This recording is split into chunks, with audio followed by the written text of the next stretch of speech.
नमस्कार, मैं हूं मोनिका सिंह और आप देख रहे हैं इन खबर दिल्ली। दिल्ली की चुनावी हर हलचल पर हमने नज़र बना के रखी और हर रिपोर्ट हम आपके पास लेकर आ रहे हैं। तो चलिए, आज जो हम चर्चा कर रहे हैं वो दरअसल है कि दिल्ली चुनावों में अब जो एंट्री जिस मुद्दे की हुई है वो है कि दलितों का अपमान कर रही है आम आदमी पार्टी। मेरे साथ आप देख रही हैं मेहंदी भी हैं जो बीजेपी लगातार कवर करती हैं और इस मुद्दे पर अब बीजेपी की क्या रणनीति है, कैसे घेरेगी आम आदमी पार्टी को, तो मेहंदी से बात करते हैं। मेहंदी, सबसे पहले तो सवाल यही है कि कई ऐसे मुद्दे हैं कि आम आदमी पार्टी और बीजेपी एक दूसरे के आमने सामने हैं। अब ये वाला जो मुद्दा सामने आया कि बाबा साहब का अपमान हुआ है, पहले भी विपक्षी पार्टियां घेरती आई हैं, अब तो बीजेपी के हाथ ही अच्छी चाबी लग गई है। बिल्कुल, देखिए कह सकते हैं क्योंकि लगातार बहुत से मुद्दों के बीच बीजेपी और आम आदमी पार्टी फिलहाल फंसी हुई है। लेकिन ये जो मुद्दा है ये एक नया मोड़ लेकर आ सकता है और बीजेपी को इससे फायदा भी हो सकता है, क्योंकि आज बीजेपी की तरफ से इस पूरे मुद्दे पर एक प्रोटेस्ट भी किया गया है। बीजेपी के जितने बड़े नेता हैं जो दिल्ली के हैं, चाहे वो वीरेंद्र सचदेवा की बात की जाए, दुष्यंत गौतम की बात की जाए, तो वो सभी आज सड़कों पर उतरे हुए थे, लगातार प्रोटेस्ट भी कर रहे थे। और ये नहीं बल्कि राष्ट्रीय प्रवक्ता संबित पात्रा भी आए, प्रेस कॉन्फ्रेंस उन्होंने की, सांसद योगेंद्र चंदोलिया भी उस पूरे प्रोटेस्ट में मौजूद थे। तो कहीं ना कहीं बीजेपी अब इस मुद्दे को बड़ा बनाती हुई नजर आ रही है। और सिर्फ इतना ही नहीं मोनिका, मुझे लगता है कि जिस तरीके से एक पत्र भी लिखा गया है पंजाब सरकार को, तो अब बीजेपी की जो रणनीति है वो सिर्फ आम आदमी पार्टी को ही नहीं, लगातार पंजाब को, पंजाब पुलिस को और पूरी आम आदमी पार्टी को घेरने की है, चाहे वो दिल्ली हो चाहे वो पंजाब हो। लेकिन ये भी बात है मेहंदी कि हम जिस तरीके से देखते हैं कि आम आदमी पार्टी और बीजेपी, क्योंकि खासतौर से वही जो हम ग्राउंड रिपोर्ट्स भी देख रहे हैं, आमने सामने इन्हीं दो पार्टियों में ज्यादातर लोग भी यही कह रहे हैं कि लड़ाई इन्हीं दोनों खास पार्टियों के बीच। पहले पूर्वांचलियों का मुद्दा आया, फिर पंजाबियों का मुद्दा आया और अब आया है दलित का। ये पहली बार हम ऐसा देखने को मिल रहा है कि दिल्ली चुनावों में अब कास्ट पॉलिटिक्स भी काफी ज्यादा आगे जो है सामने आ रही है और हावी भी हो रही है। बिल्कुल, देखिए दिल्ली हम समझ सकते हैं कि ऐसा राज्य है जहां पर हर एक कास्ट के लोग रहते हैं। यहाँ पर बहुत से राज्यों से लोग निकल कर आए हैं, हर एक कास्ट के लोग रह रहे हैं। तो ऐसे में आम आदमी पार्टी और बीजेपी अब लगातार पूर्वांचलों का मुद्दा, जिस तरीके से आपने भी बोला, पहले उठा रही है। उसके बाद अब ये जो मुद्दा है दलित वाला, ये कहीं ना कहीं बढ़ता हुआ इसलिए भी नजर आ रहा है क्योंकि पंजाब में गणतंत्र दिवस पर जो घटना हुई वो सबने देखा, वीडियो सब वायरल है सोशल मीडिया पर कि BR अम्बेडकर की तस्वीर को इस तरीके से नुकसान पहुंचाया गया, स्टैचू को, उनके स्टैचू को। जी बिल्कुल। तो अब बीजेपी कह सकते हैं कि कहीं ना कहीं फ्रंट फुट पर खेल रही है इन चुनावों में। आम आदमी पार्टी को घेरने के लिए कोई भी मौका फिलहाल बीजेपी नहीं छोड़ रही है। और आपको बता दें कि अगर दिल्ली में लगभग अगर हम बात करें तो जो दलित मतदाता हैं वो तकरीबन 28 लाख के करीब हैं और जो दिल्ली विधानसभा की जो सीटें हैं, 10 से 12 ऐसी आरक्षित सीटें हैं जहां पे दलित वोटरों का दबदबा है और वो एक मैटर करता है दिल्ली विधानसभा चुनावों में। पूर्वांचलियों की जहां तक बात है तो 10 लाख तक का ये आंकड़ा है कि दिल्ली में 10 लाख पूर्वांचली हैं जो पूरे वोट शेयर को जो है कंट्रीब्यूट करते हैं और उस पर उनका एक अहम योगदान भी देखने को मिलता है। दलितों का मुद्दा अब इसलिए भी बढ़ा है क्योंकि हमने देखा था कि जो इंडिया ब्लॉक के गठबंधन के लोग थे, मेहंदी, खुद राहुल गांधी थे, वो सामने आए। अरविंद केजरीवाल ने खुद बोला कि अगर आप बीजेपी को वोट देते हैं तो संविधान खतरे में रहेगा। ये सारी बातें इंडिया ब्लॉक की तरफ से आई। अब हालांकि दिल्ली चुनावों में वो इंडिया ब्लॉक कहाँ तितर बितर हो गया वो पता ही नहीं चल रहा है और राहुल गांधी की तरफ से या कांग्रेस की तरफ से कोई बयान भी नहीं आया है। कोई बयान नहीं आ रहा है। लेकिन मोनिका, आज कांग्रेस पार्टी ने भी ऐलान किया है कि वो 70 विधानसभाओं पे प्रदर्शन करने वाली है। तो कहीं ना कहीं जो आम आदमी पार्टी और कांग्रेस एक साथ नजर आती थी, इंडिया ब्लॉक में गठबंधन में फिलहाल नजर आ रही है, लेकिन दोनों ही पार्टी दिल्ली में एक दूसरे के आमने सामने खड़ी हुई है। और कहीं ना कहीं आम आदमी पार्टी ने तो ये भी कह दिया है कि माफ कीजिएगा, कांग्रेस ने कहा है कि आम आदमी पार्टी और बीजेपी साथ में चुनाव लड़ रही है और बी पार्टी बन गई है। वो एक ही सिक्के के दो पहलू हैं और लगातार वो तो खैर आम आदमी पार्टी को जिसका मन करता है वो बीजेपी के साइड जोड़ देता है, जिसका मन करता है कांग्रेस की साइड जोड़ देता है। बिल्कुल कह सकते हैं कि आम आदमी पार्टी किसी की सगी नहीं है, ऐसा साफ तौर पर कह सकते हैं, क्योंकि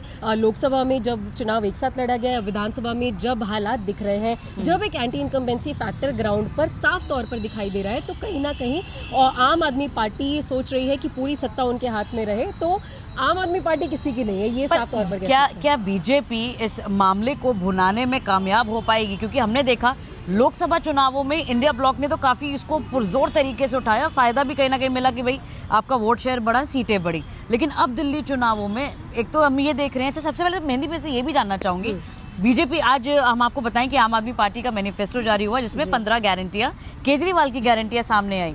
अब बीजेपी मैनिफेस्टो की बात करते हैं क्योंकि अब लगातार बीजेपी कवर करती है। 3 चरणों में 3 किश्तों में मैनिफेस्टो आया, हमने तो कभी नहीं देखा। बिल्कुल। तो फिर ये इस बार इस चुनाव में क्या चर्चा में बने रहने के लिए या बाकी मुद्दे बहुत सारे हैं? देखिए, मुझे लगता है कि दिल्ली में जिस तरीके से केजरीवाल ने अपना यहाँ पर ऑरा बनाया है, तो कहीं ना कहीं बीजेपी दिल्ली में बैक फुट पर रहती है। और इन चुनावों में एक तरफ बीजेपी फ्रंट फुट पर खेल रही है, लगातार हर मुद्दे को लेकर सब नेता सामने आ रहे हैं, चाहे वो प्रधानमंत्री हो, चाहे वो गृह मंत्री हो, सभी हर मुद्दे पर बात भी कर रहे हैं। लेकिन बीजेपी दिल्ली में बैक फुट पर रहती है, फिलहाल फ्रंट फुट में चुनाव लड़ रही है। सवाल जो है संकल्प पत्र, जो बीजेपी का कहना है कि हम मैनिफेस्टो नहीं मानते हैं, हम मानते हैं कि ये संकल्प है हमारा जो हम पूरा करके दिखाएंगे, 3 चरणों में रिलीज किया गया है, जो बेशक चौंका देने वाला था क्योंकि ऐसा कभी भी नहीं देखा गया। तो कहीं ना कहीं ये माना जा सकता है कि केजरीवाल का जो योजनाएं हैं, केजरीवाल का जो, चाहे वो फ्री भी हो, चाहे वो महिलाओं को लेकर योजना हो, चाहे वो पूर्वांचली मतदाता को हो, तो सबको लेकर बीजेपी भी अपनी योजना सेम पैटर्न पर बना रही है और कहीं डरी हुई है। मेहंदी, कहीं आपको ये लगता है कि बीजेपी का कहीं भी यहाँ फ्री बिजली फ्री पानी वाला तो मैनिफेस्टो में नहीं है, और इसी पर ही अरविंद केजरीवाल जो है वो इस पे खेल भी रहे हैं, बिल्कुल मिडिल क्लास के लिए बोल रहे, सीधे तौर पर मैनिफेस्टो ला रहे हैं, तो इससे क्या बीजेपी बैकफुट पर आएगी? बिल्कुल आएगी। और सिर्फ इतना ही नहीं, अगर हम महिला सम्मान योजना की भी बात करें तो लोगों से भी जब हम बात करते हैं, ग्राउंड पर जाते हैं, तो लोगों को केजरीवाल की 2100 योजना पता है कि केजरीवाल ने 2100 का वादा किया है, लेकिन अभी भी ग्राउंड पर जो बीजेपी की महिला सम्मान योजना, बल्कि कांग्रेस की भी अगर बात की जाए तो वो भी इतना नहीं, उसमें नहीं, कॉन्वर्सेशन में नहीं है। केजरीवाल की जो 2100 की घोषणा है वो लोगों तक पहुंच पाई है, लेकिन बीजेपी का जो ये कह सकते हैं गेम चेंज करने का जो उन्होंने तरीका अपनाने की कोशिश की, वो कहीं ना कहीं मुझे तो फेल होता हुआ नजर आ रहा है, क्योंकि जनरली लोगों को अभी भी नहीं पता है कि बीजेपी और कांग्रेस भी वो 2500 ऑफर करने वाली है। एक तो मैं आपसे ये भी जानना चाहूंगी, क्योंकि अब दिल्ली चुनावों के मद्देनजर हम देख रहे हैं कि कई स्टार कैंपेनर्स की एंट्री हुई, योगी आ गए, अब उसके बाद हम देख रहे हैं कि तमाम जितने आला नेता हैं सब आ रहे हैं, सब कर रहे हैं। योगी की जो रैलीज हैं उसकी भी ऐसी खबरें हैं कि कुछ उसमें गिरावट दर्ज की गई है।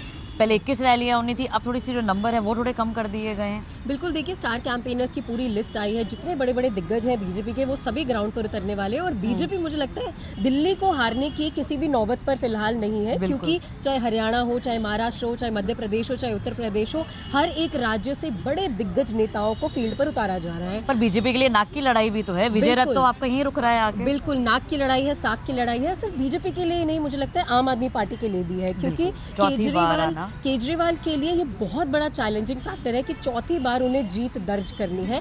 तो एक एंटी इनकम्बेंसी फैक्टर होते हुए, बीजेपी का आक्रामक होते हुए, कोई भी मुद्दा हो, चाहे वो बांग्लादेशियों का हो, चाहे वो रोहिंग्या का हो, चाहे वो पूर्वांचलियों का हो, अब दलितों का मुद्दा उठ रहा है, फ्रीबीज का मुद्दा है, तो बीजेपी भी कहीं ना कहीं घेरने में कुछ ना कुछ सक्सेस कर रही है। लेकिन अभी भी आम आदमी पार्टी का जो वर्चस्व है वो मुझे अब ही नजर आ रहा है। तो अगर आप ग्राउंड रियलिटी की बात करें, क्योंकि मैं और मेहंदी हम लगातार जो है ग्राउंड रिपोर्ट्स पर आते हैं, और भी हमारे कई सहयोगी हैं जो जाते हैं और ग्राउंड रियलिटी चेक्स करते हैं, तो इसमें अगर ग्राउंड रियलिटी की चेक की ही बात करें मेहंदी, तो किसका पलड़ा अभी फिलहाल भारी दिखता हुआ नजर आ रहा है? देखिए, ये कहना बहुत मुश्किल हो जाएगा, क्योंकि जिस तरीके से सरप्राइजिंग फैक्टर हरियाणा में देखा, सरप्राइजिंग फैक्टर महाराष्ट्र में देखा, तो अब जितने पॉलिटिकल पंडित हैं, हम पत्रकार हैं, हम जितना अंदाजा लगा रहे हैं उससे अलग ही तस्वीर निकल के सामने आती है। लेकिन अगर फिलहाल की बात की जाए, जो अभी हम ग्राउंड पर देख रहे हैं, तो योजनाओं को लेकर कहीं ना कहीं बीजेपी लोगों के दिमाग में घर करने में अभी कम नजर आ रही है, क्योंकि लोगों को केजरीवाल की हर एक योजना टिप्स पर याद है, ऐसा हम कह सकते हैं, चाहे वो किसी भी वर्ग को लेकर हो। तो लेकिन कंपटीशन टक्कर का है। आम आदमी पार्टी के लिए, केजरीवाल के लिए एक तरफा चुनाव ये बिल्कुल भी नहीं होने वाला है।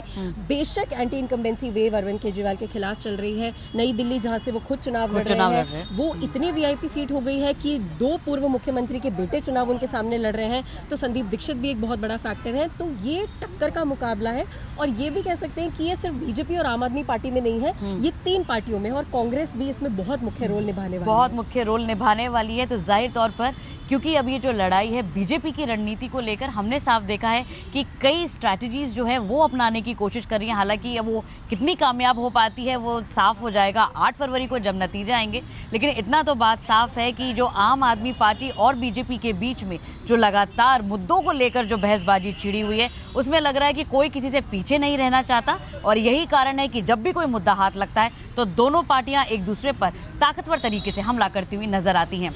कुछ ऐसी ही चर्चाओं के साथ मैं मोनिका सिंह अपने सहयोगियों के साथ इन खबर दिल्ली पर आती रहूंगी। आप बने रहिए इन खबर दिल्ली के साथ।